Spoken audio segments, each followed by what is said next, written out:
Okay, so we started learning the second translation of the second half of the pasuk. The pasuk says, "If a spirit of rulership enters you, um, do not leave your place." So the first explanation of this is, um, if you will not leave your place, if you will not leave your humility that you had before you became a leader, so then you will be able to kimarpe.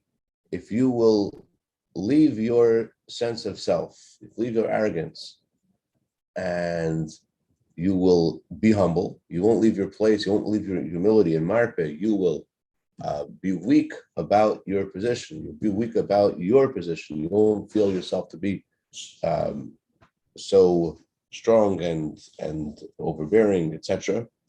Then then you will not be guilty of everyone else's mistakes. Because if you are overbearing and if you are talking down to people, so then their mistakes are your mistakes because you're not doing your job. You're actually causing people to make mistakes, really, because it doesn't say this in the Maamar, but if you're talking down to people, you're also giving Judaism a bad name. And they say, "Oh, that's who Jewish leaders are. They're arrogant people, and why should I be part of that?" So, if you're weak about yourself, if you're weak about your eye, you're not such a strong eye. You're weak about your eye. Then you will leave great sins on the side. People of a generation may be making huge mistakes, but they won't be considered your mistakes because you're not guilty of their wrongdoing. You did whatever you could do. That's the first translation. The second translation is, not if you will not leave your place, if you will still be humble and you will be with the people, not above the people. So then what's going to happen is, not only will you not be guilty of their wrongdoing, but you'll be able to heal them as well. You'll be able to help them because they'll be able to hear you and they'll be affected by what you say to them. So not only will you not be incriminated by their wrongdoing, but more, they will be healed. Tshuva brings refuah to the world. When people do tshuva, it causes there to be healing in the world. The word world means concealment. I remember after the Rebbe had his stroke, so there was a great campaign to learn Igeres HaTshuva, to learn Alter Rebbe's Igeres HaTshuva and Tanya, because it says tshuva brings healing to the world. And the word world means concealment. So when there's a greater concealment of godliness, the Rebbe had a stroke and it was a really difficult period. So learn about Igeres HaTshuva and do tshuva. Doing tshuva will bring healing to the concealment of godliness. So we all learn the Igeres HaTshuva to cause this to affect the concealment. Hashem shouldn't conceal the tzaddik, and so the point I'm trying to say is, Maamar is saying, when we do tshuva, it brings healing to the world. So by this tzaddik being in a state of humility, he will cause there to be healing to the people of his generation, and be able to help them get out of their wayward ways, and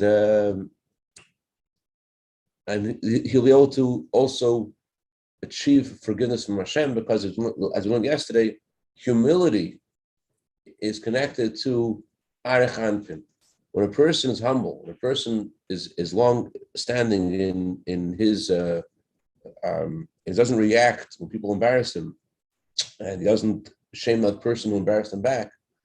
So he is really touching, he's really connecting with the 13 attributes of mercy of Hashem. The source of humility is arech anpin.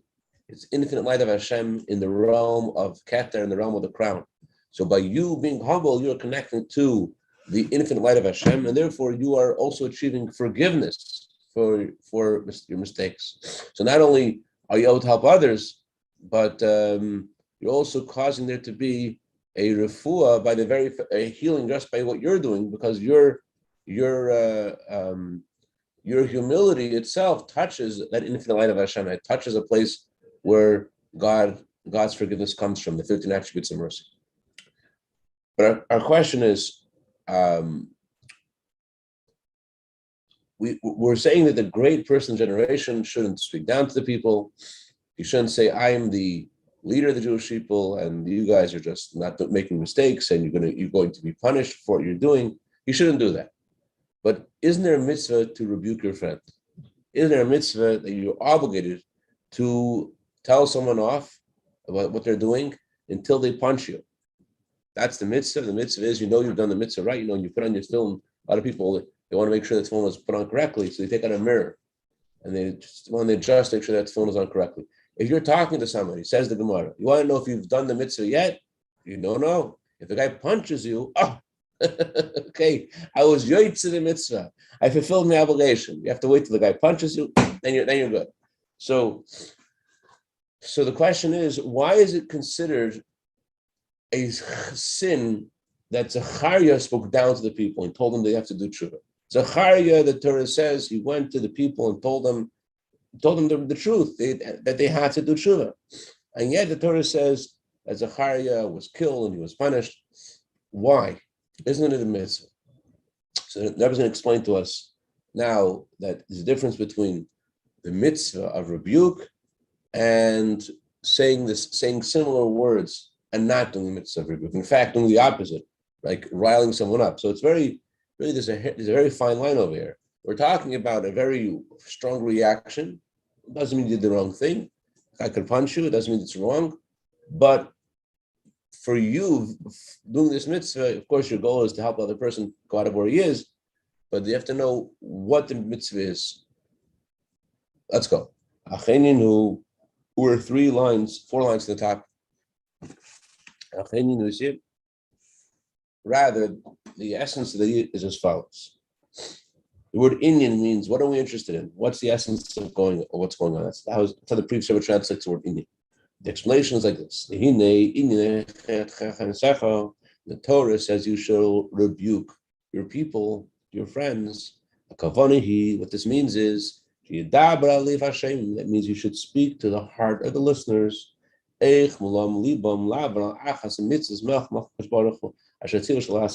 How could you go against one of the mitzvahs of the King of all Kings, who, when he has commanded us not to do something? Or how can you not fulfill one of the mitzvahs the King of all Kings has told us to do? How did it end? How can you do such a thing? How can you go against the commandment of the King of all Kings? How can you not do something the King of all Kings has told us to do? And during the time of the rebuke, while he's rebuking, the rebuker can and should explain to the one who he's talking to the punishment.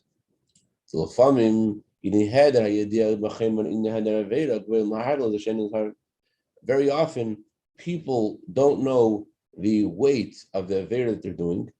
That's why a lot of people make the same mistake, because they don't realize what they're doing. They don't realize the weight of what they're doing. So therefore, the rebuker needs to explain to the listeners the great severity of what's going on.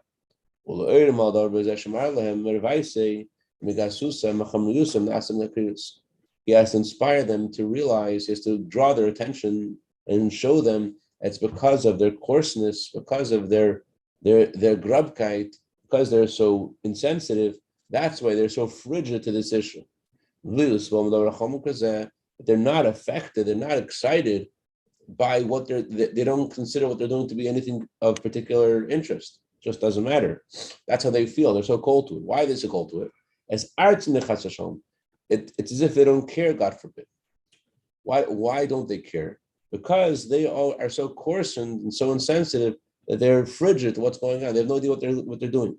This is because of their frigidity. Why are they frigid? Why are they so cold to this? The frigidity is because of their coarseness, because they're so entrenched in the physical. Because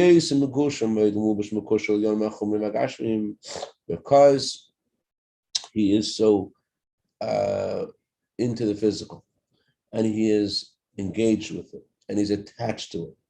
Because he's so into physical things of this world, therefore he doesn't feel the great sin.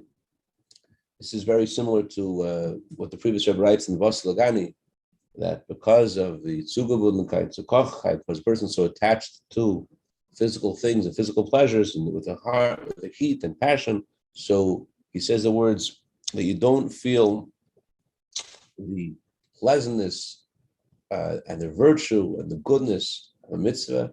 You don't feel the dignity and the distance and the lowliness of a sin. You don't feel it. You don't feel there's any. You don't feel what you're doing. But Yeser Masha in the Gale. So not only do you not feel the great sin that's going on, but more, it doesn't matter to you. There does the nempt in it. It doesn't touch him. It doesn't touch him. There's not only does he not realize the great severity of what he's doing, but he doesn't care about the great severity of what he's doing. Let's read two more words. The parentheses. Is literally like an animal. The whole essence of the animal is just to eat and to drink. Like everyone said that an animal eats hay and you eat something else. So you're the same. In this ball, ideas don't make an animal. Don't touch an animal. Don't make an animal excited. Whatever the ideas are, doesn't matter what the ideas are. Ideas don't impress an animal. Beauty and ugliness doesn't speak to an animal. The animal's not impressed by something beautiful or by something ugly. An animal is only impressed by eating and drinking. Intelligence is not relevant to the world of the animal. So too, this guy is the same. That intelligence, whatever the intelligent ideas you're saying to the person are, or what he knows about before you speak to him, they don't matter to him. What you're saying words of wisdom, and that just like an animal doesn't care about words of wisdom because that's not an animal's world. This guy's also okay. You're telling me ideas. What do ideas have to do with me? You're telling me what's the idea? What's seichel? As Rabbi Elkanah used to say, intelligence, seichel, is not just a thing. It's a window to the truth. You're opening a window. This guy is in the middle of whatever he's doing, and you want to open a window to him to show him what's going on. And the window you're opening for him is like, you can't see through that window. Well, just like an animal can. An animal can't see through the window of intelligence to see what's going on. So this guy is the same. So you have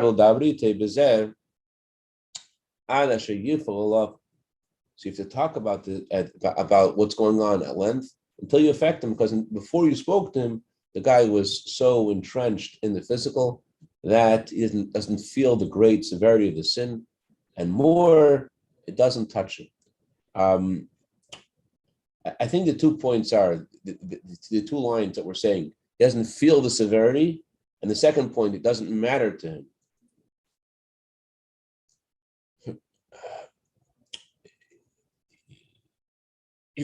The guy could be very aware of what happens when you eat chametz on Pesach. You can know if you eat chametz on Pesach, it cuts off in a neshama from the Eibush. Or you can know that if you miss out on a mitzvah, a saseh, that it can never be fixed forever. You're missing Shema one morning. You can know that it can never be fixed. The light of Hashem meant to draw down to. He could be aware of that. So, but he doesn't really get what that means. Doesn't get what that means. You have to explain. So number one, you have to explain what that really means. What does that really mean? That means that you're walking around and your neshama is different. You've changed. Like you have to open up that idea in the first place. To explain the severity of what's going on. But number two, even after you explain the severity of what's going on, the guy is not in the audience. He's not in the audience to hear what you have to say in the first place, because he is in the zone that ideas intelligence doesn't matter to him. He is like the animal who doesn't even, what's an animal? An animal is into the physical and it's entrenched in the physical. You're talking about ideas. So he's the same thing. He is an animal. So it doesn't matter what you're going to say. Here you're not talking the language. So if you spoke to him in Swahili, right?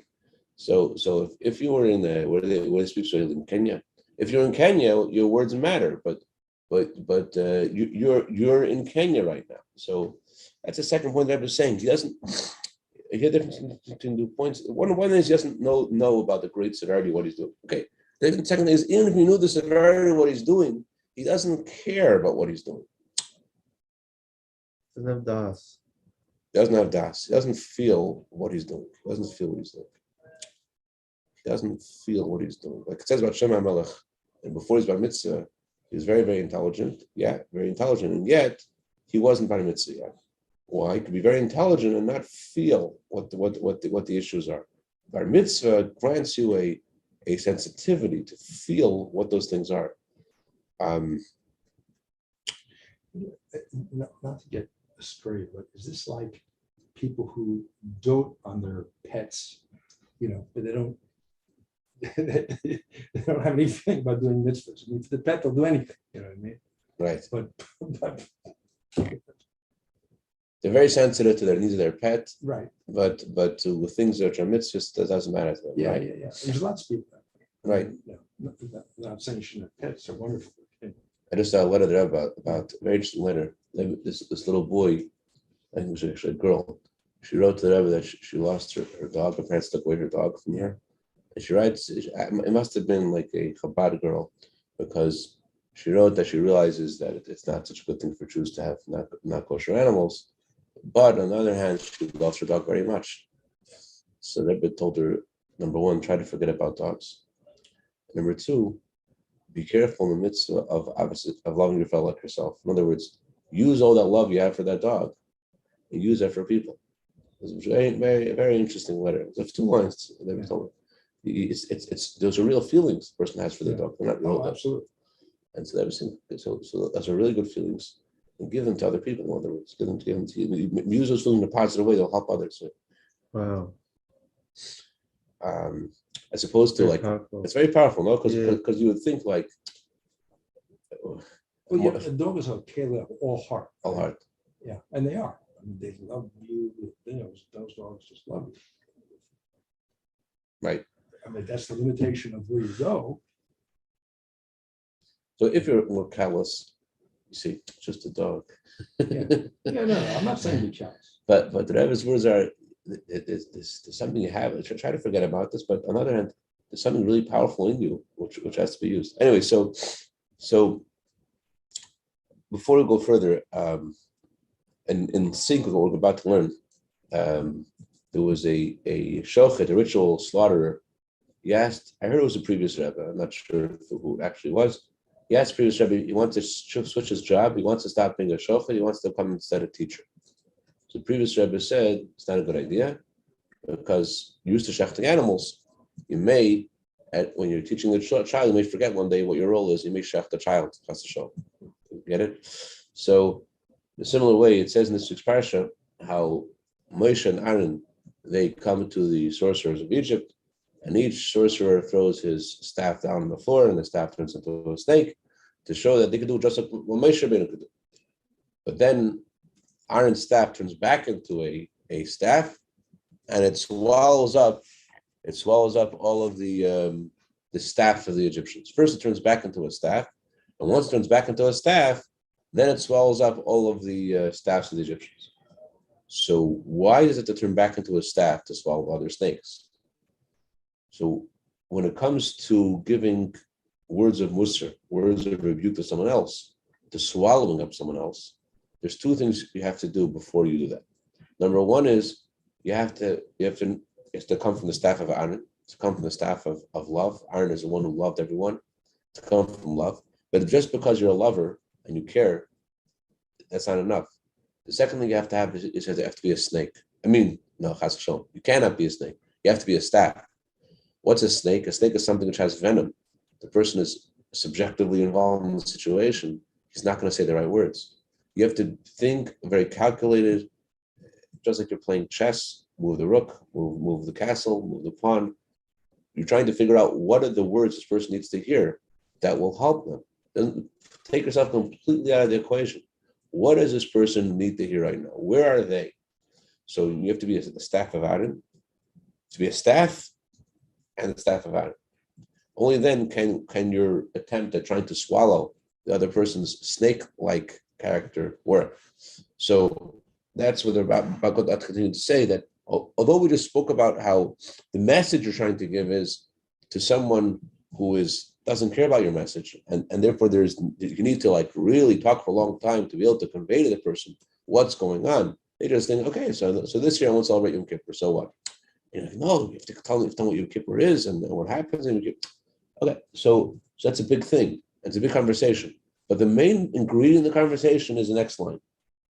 The main thing is not all the information we said before. In quantity, that's the main thing that's going on in the conversation. But the main thing is really, says the Rebbe, during your rebuke, you have to be in your heart in a state of subjugation. You have to be in a state of humility. Is to go out there mitzvah of nader.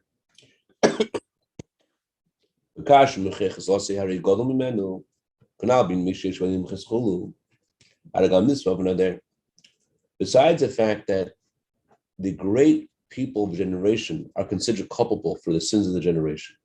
So if you're the one rebuking him, then you're the one who knows better. You're the one who has the ability to protest because you see the wrongdoing. You're aware of that.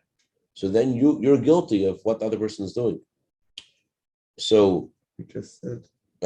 unless you say to the person in a way that they're not in a way, if you say it in a way of humility, and then you're not guilty of their mistakes. But if you say in a way that without the humility, so then you're part of it. But what we're going to go on to say is, it's not just that the words that you say are the right words or the wrong words.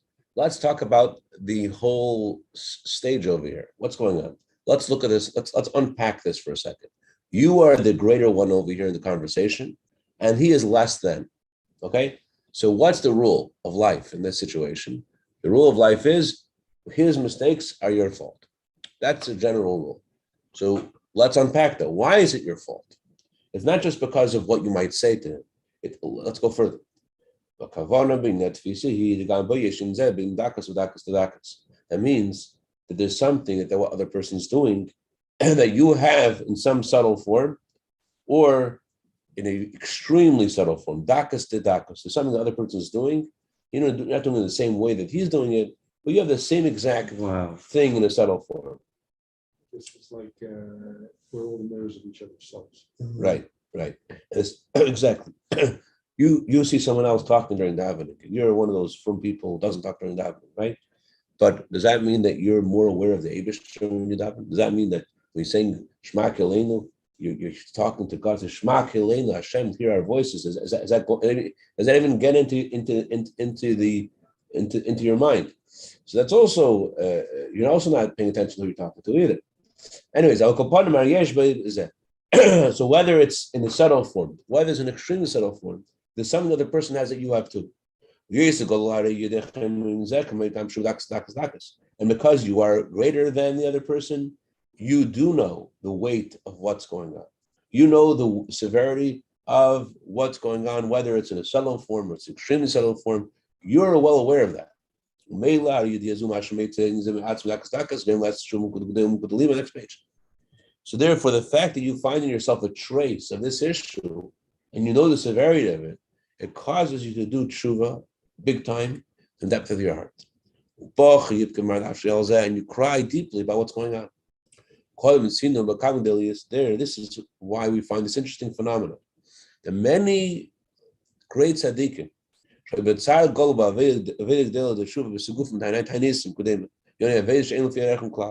find many great tzaddikim who used to torture themselves and fast and roll in the snow and do things for the kinds of sins which are not in the realm of who they were. Tzaddikim are not in the realm of those who need to do there is such a thing of torturing the body to cause atonement. That's not something which is recommended nowadays at all, as Baal Shem has taught that our body has to be used for the service of Hashem, and a small hole in the body, as the Mishnah Maggid says, is a big hole in the soul. Maybe for atonement, they did it to become more spiritually sensitive. The reason they did it was because they're of the sins of their generation. And they found in themselves something, a trace of what they saw in their generation in themselves.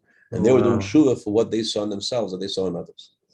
So they're fasting, they're torturing themselves. They're doing these huge steps, which are not at all in the realm of something that you were expecting them to need to do. And they needed to do it because of they found a trace in themselves of what other people had. So okay, we'll stop over here. In short, what we did today is we learned that there is a great conversation that needs to be had between someone who is making a mistake, and you have to impress upon the person the severity of what's going on. And more importantly, you have to speak in the way the person, what you're saying, could touch other person. It shouldn't be that you're saying words that the person can't even hear you because they're so frigid to spirituality that whatever you're saying doesn't matter.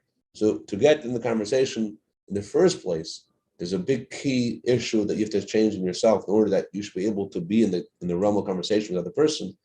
To move to their zone in the first place, you have to feel great humility. If you don't feel great humility, you're not going to be able to whatever you say is not going to matter.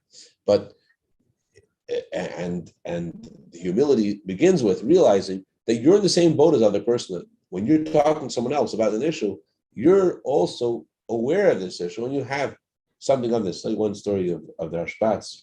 The Rashbats once came before the Rebbe Rashab, and he asked him for a tikkun. Sorry, the Rebbe Rashab gave him a tikkun for Chatzis Na'urim. Rebbe Rashab said, "Here is something you could do to fix up the sins of your youth." So Rashbats, Who was it? Rashbats was a teacher. He was a chassid. In fact, you never heard of Rashbats. It's really the previous Rebbe's book about Rashbats. The whole book, 20 pages about Rashbats. Or, anyways, Rashbats was a great Shmuel Gutzal Hesterman. He was a chassid of Tzemach Tzedek, Reb Marash, Reb Rashab, and the Frierdiker Rebbe. He taught Reb Marash, the Rashab, and the Frierdiker Rebbe. He was their teacher. And Reb Rashab gave him once a tikkun for something that he had done as a child, as a young man. It didn't say a specific thing that he did. It just said that for the sins of youth. So he says, I don't have any of that stuff. It's not shaykh to me.